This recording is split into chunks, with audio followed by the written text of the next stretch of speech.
John Paul ఆడ juice ఉంది కదా, ఒకటి ఫుల్ ఒకటి ఎంటీ, ఒకటి ఫుల్ ఒకటి ఎంటీ ఉంది కదా, అందులో నుంచి మీరు ఒక గ్లాస్ టచ్ చేయొచ్చు. ఒక గ్లాస్ టచ్ చేసి ఒక సైడ్ అన్నీ ఎంటీ ఉండాలి, ఒక సైడ్ అన్నీ ఫుల్ ఉండాలి. అట్లా ట్రై చేయి. ఓన్లీ ఒకటే టచ్ చేయాలి.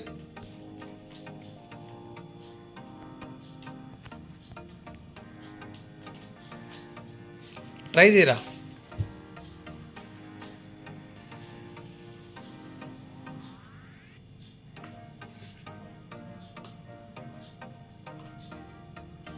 అప్పుడు ఎట్లుంది, అక్కడ 2 ఎంటీ ఉన్నాయి, ఇక్కడ ఒకటి ఎంటీ ఉంది.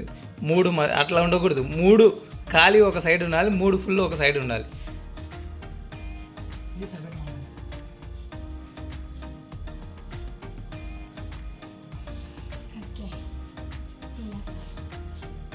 చెయ్యి, ట్రై చెయ్యి.